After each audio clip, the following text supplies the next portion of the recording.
Hablando de Cuba. De este archipiélago, su historia, su geografía, sus costumbres, sus gentes.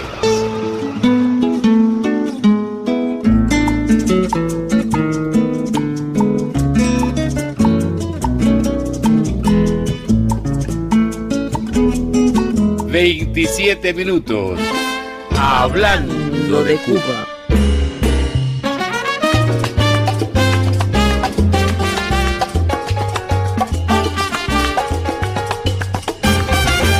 Mi fraternal oyente, ¿sabe o recuerda cuándo y dónde se produjo la primera corrida de toros en esta Antilla?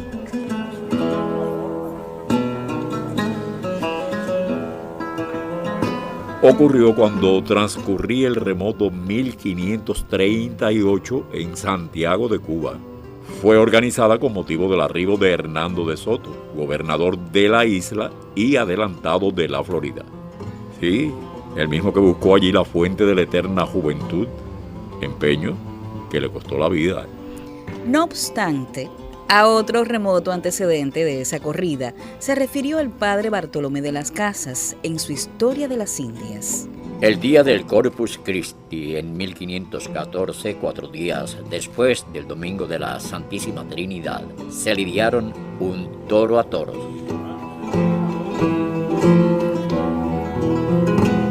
Y a renglón seguido, Las Casas daba cuenta de un incidente que nada tiene que ver con el toreo.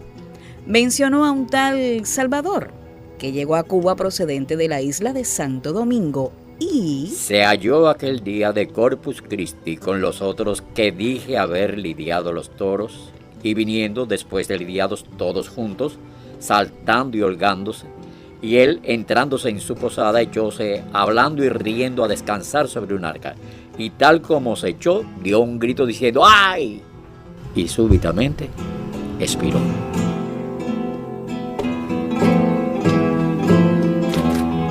Corría 1569, cuando las lidias ya entraban en La Habana.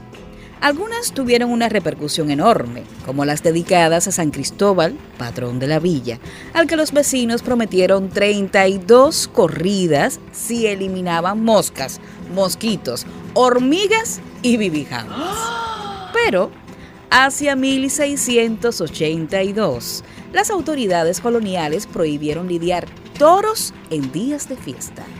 En La Habana no hubo una plaza especialmente destinada a las corridas de toros hasta 1769, cuando quedó instalada la de Monte, esquina Arsenal, en un sitio después llamado El Basurero. Años más tarde, en 1796, hubo otra donde se cruzaban las calles Monte y Ejido. La tercera, que data de 1818, estuvo emplazada en Águila, al fondo de una posada de un tal Cabrera. Y hubo otra en el campo de Marte, actual Plaza de la Fraternidad, que duraría hasta 1836. Muy concurrido fue el rodeo para corridas y novilladas que para 1842 se instaló en la plaza principal de Regla. Tan grande era su popularidad que los habaneros cruzaban la bahía para no perderse el espectáculo. Más adelante, cuando alboreaba la segunda mitad del siglo XIX, fue edificada la Plaza de Velascoaín, en la calle de ese nombre, entre Virtudes y Concordia, próxima a la Casa de Beneficencia. La última plaza de toros habanera sería emplazada en la intersección de Infanta y Carlos III. En 1899, el interventor militar estadounidense suspendió las corridas de toros. Desde el final de la Guerra de Independencia, figuras muy destacadas del Ejército Libertador comenzaron a gestionar la prohibición de esas lidias, así como de las peleas de gallos. Pero aunque el intruso general Brooke suspendió las lidias, no se atrevió con los gallos. Temía que la interrupción de las peleas provocara protestas. Su sucesor, el general Wood, atendió el pedido que muchos notables le hicieran al respecto y las prohibió a partir del 1 de junio de 1900, ordenando la imposición de multas de 500 pesos a los contraventores de la medida. Lo cierto es que desde los alrededores de 1830, cuando empezaban a hacerse sentir los primeros balbuceos de la identidad nacional, el criollo en Cuba se había entusiasmado con las peleas de gallos por encima de los toros. Prefirió el café al chocolate y los frijoles negros a los garbanzos. Asimismo, sustituyó al pan mojado en guiso de los peninsulares por un buen plato de arroz con frijoles. Quizás por eso no sea mucho lo que se recuerda acerca de las lidias de toros en Cuba. Más que el espectáculo taurino en sí, lo que pervive en nuestro imaginario popular es el nombre de un torero que para colmo no era cubano y del cual hablaremos más adelante.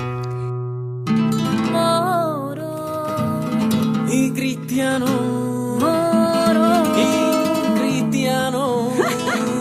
Un exquisito plato cubano con frijoles y arroz. ¿Con los dos? Sí, familia vecina. La receta lleva ambos. Y aquí ya se cocina. El mambo.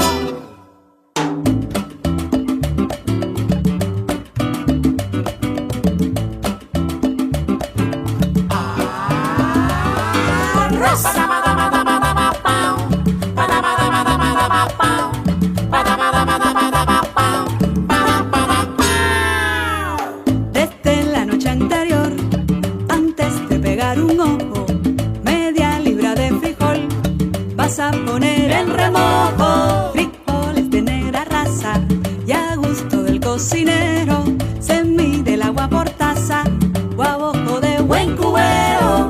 Y si los frijoles son, y si los frijoles son, y si los frijoles son,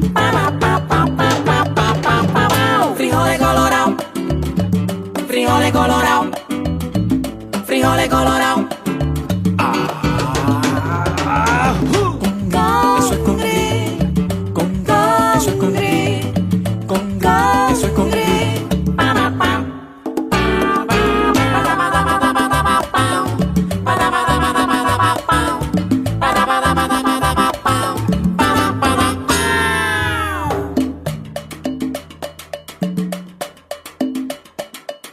Que machaque el escarabajo, diente de ajo, que cortar el pez espada, Cebolla morada, y que puso el colibrí, un poco de ají, que especia trajo el corcel, orégano y laurel, que va a echar el pavo real, azúcar y sal, y que añadir el jilguero, aceite, vinagre y vino cocinero.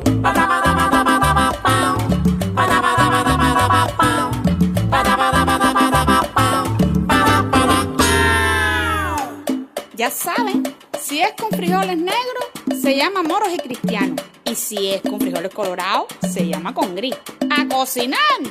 Que machaca el escarabajo, Diente de ajo, que cortar el pez espada, cebolla morada, y que puso el colibrí, un poco de ají, que especia trajo el corcel, orégano y laurel, que va a echar el pavo real, azúcar y sal, y que añadir el jilguero, aceite, vinagre y vino cocinero. ¡Buen provecho!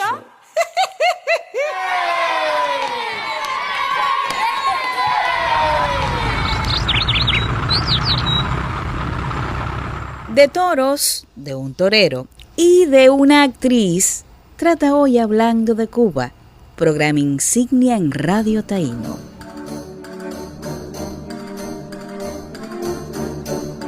Cuando se evoca el paso por La Habana de aquel matador de toros, no se le trae a cuento por sus proezas en el ruedo como el estoqueador colosal que fue. Lo evocamos por sus tórridos amores en sus días capitalinos con la famosa actriz francesa Sara Bernard. también por su excentricidad y por su suerte como Don Juan, dio pie a una frase que pervive hasta hoy y se emplea ante un propósito que entrañe dificultades enormes que no resolvería ni Mazzantini para los cubanos, ni Mazantín el torero. El torero Luis Mazzantini y Eguía llegó a La Habana a finales de 1886.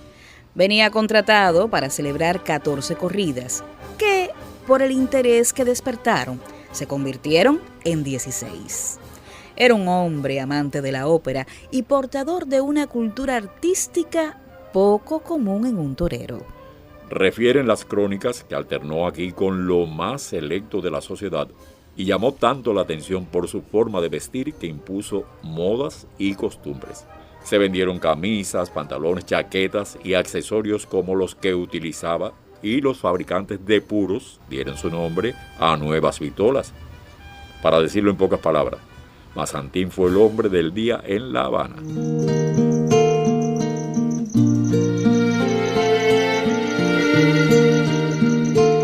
Hijo de padre italiano y madre vasca, nació en el Goibar, Guipúzcoa, el 10 de octubre de 1856.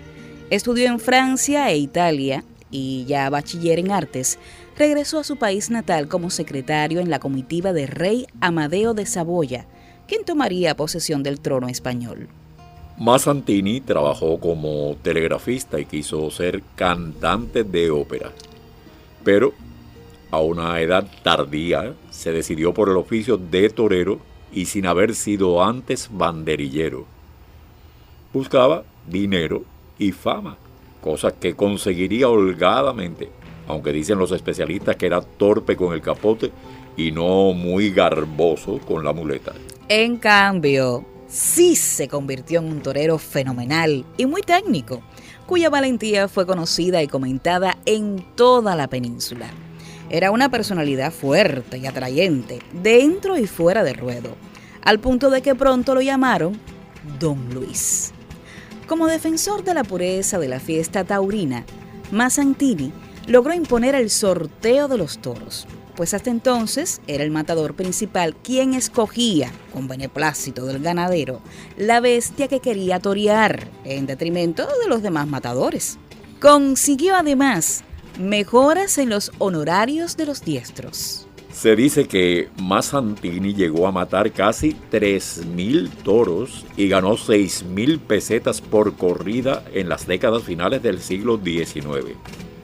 Por su inclinación hacia la música lo apodaron el Señorito Loco. ¡Ay, papa! ¡Ay, reta! ¡Ay, coquines! ¡Ay, refresco!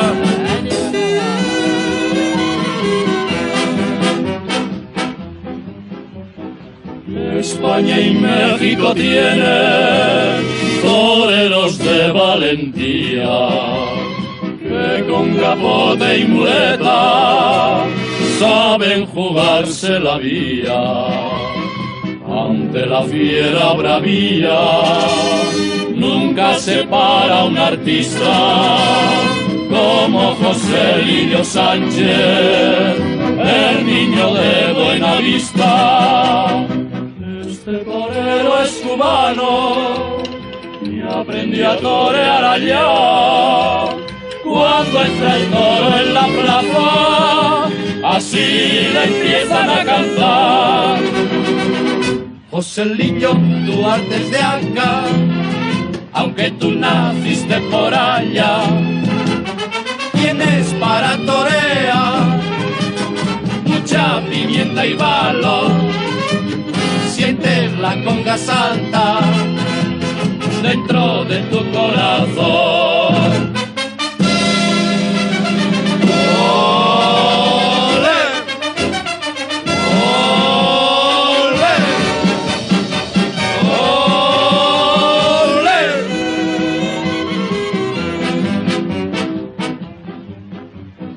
Cuando ante el toro se para, compases, qué maravilla. Los ojos de una gitana no se le quitan de encima. Y a veces no sabe el diestro dónde peligra la vía, si ante los cuernos del toro o en esas negras pupilas. Este torero es cubano y aprendí a torear allá. Cuando entra el toro en la plaza, así le empiezan a cantar. Joselillo, tu arte es de acá, aunque tú naciste por allá. Tienes para torear mucha pimienta y valor. Siente la conga saltar dentro de tu corazón. De toros, de un torero y de una actriz, trata hoy Hablando de Cuba, programa insignia en Radio Taíno. El 14 de noviembre de 1886, miles de fanáticos a las corridas de toros se congregaban a lo largo de la costa habanera para saludar al famoso torero Luis Mazzantini y a su cuadrilla. Las autoridades, promotores y anfitriones del diestro salieron a recibirlo en 2 buques remolcadores que llevaban encima orquestas tocando pasodobles.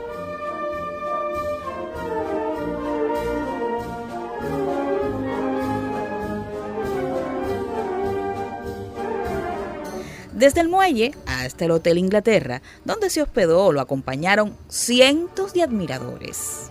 Mazzantini no solo cautivó a los fanáticos por su valentía en la gran plaza de toros de La Habana, situada antiguamente en la calzada de Infanta y la de Carlos III, sino también a la sociedad capitalina que se enorgullecía por su presencia en los salones más aristocráticos de la ciudad. Allí hacía gala de su amplia cultura y de su elegante vestir.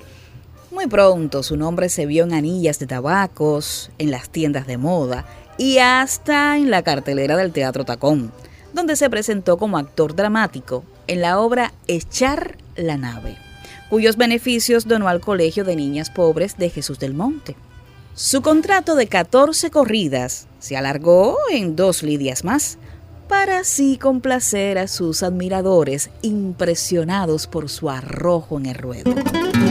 Decía el escritor francés Alejandro Dumas que Sara Bernard tenía cara de ángel y cuerpo de escoba.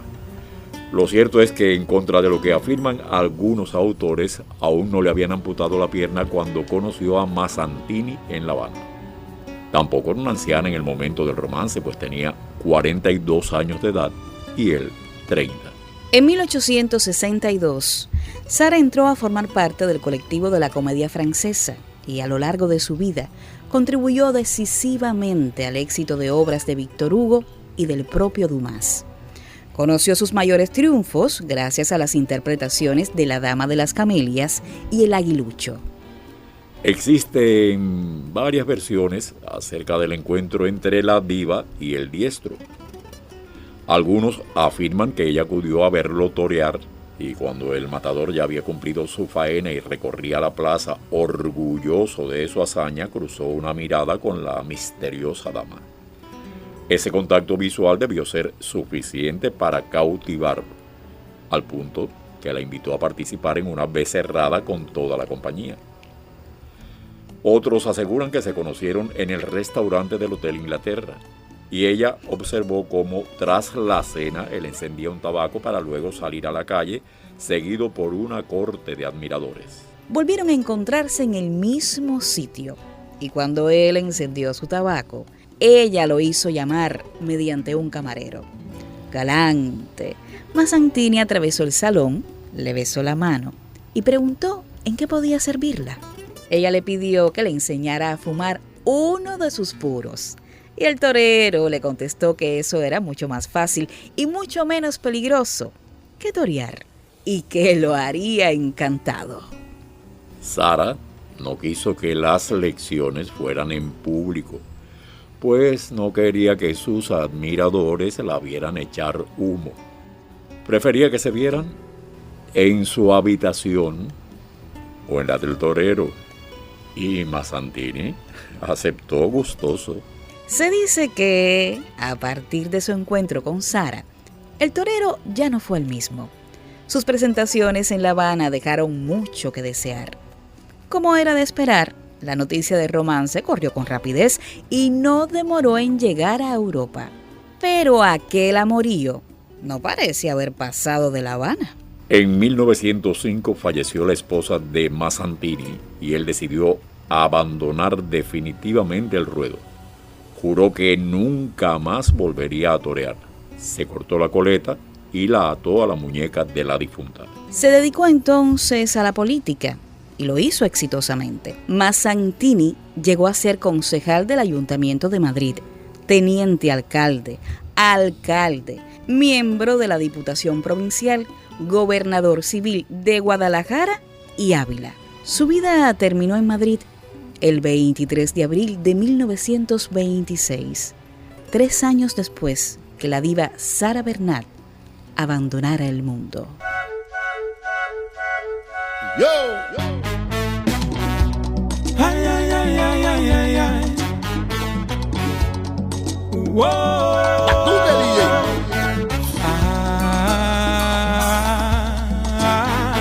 Explícale, Norla. Ay. Hoy hago el amor con otra persona. ¿Y qué? Pero el corazón por siempre tuyo es. Ahí nada más. Dile. Mi cuerpo se da y el alma perdona. Tanta soledad. ¿Para qué? Va a hacerme enloquecer. Contaré que es amor, juraré que es pasión. Eso. Y diré lo que siento con todo cariño y en ti pensaré. Dejaré el corazón, seré todo emoción. La verdad es que miento si vivo pensando si te olvidaré. Cuando al fin acabó la ilusión que inventé y se para emoción, yo quisiera también ver el tiempo correr. Ya no sé qué es mi amor, que aprendí yo no sé. Y es entonces que empiezo a sentir el amor cuando acaba el placer.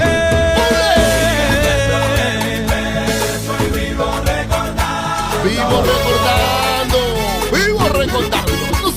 Cuando pienso en ti yo siento que te estoy amando. No puede ser de otra forma. Y cuando llega el deseo es tu nombre el que llamo. Ay, es tu nombre el que llamo. Oye. Puede que no seas tú, pero es a ti a quien amo. te cogió el jefe. A ti a quien amo. Es a ti a quien quiero y yo quiero que entiendas que no existe otra que a mí me comprenda. Le dije a mi cuerpo que no se reprenda, pero que no me da prenda. Jefe, en la noche me imagino yo besándote en la cara y te confieso que te tengo aquí en mi mente. Yo no lo puedo soportar, no lo puedo imaginar y me despierto en la parte más caliente. Contaré que es amor, juraré que es pasión. Eso. Y diré lo que siento con todo cariño y en ti pensaré. Ahí nomás. Dejaré el corazón, seré todo emoción. Eso. La verdad es que miento si vivo pensando si te olvidaré. Cuando al fin acabó la ilusión que inventé y se para emoción, yo quisiera también ver el tiempo correr. Eso, no, ya no sé qué es mi amor, que aprendí yo no sé. Y es entonces que empiezo a sentir el amor cuando acaba el placer.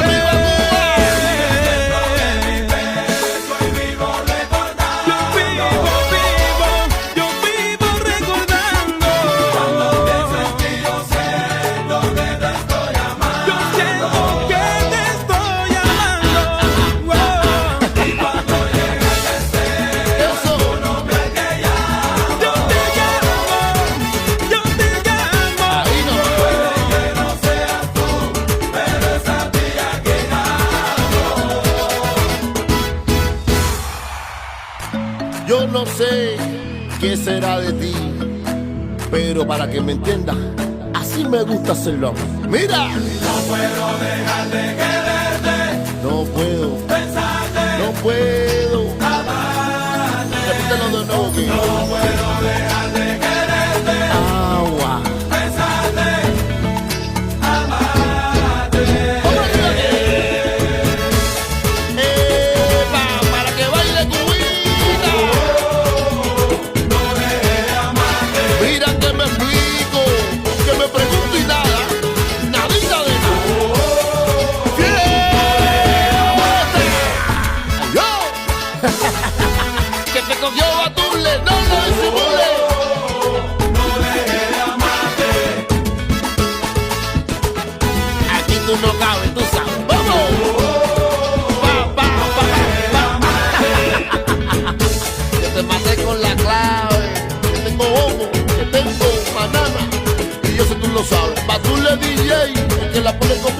haciendo lo que sabe hacer.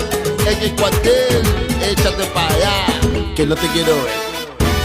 Otro clásico.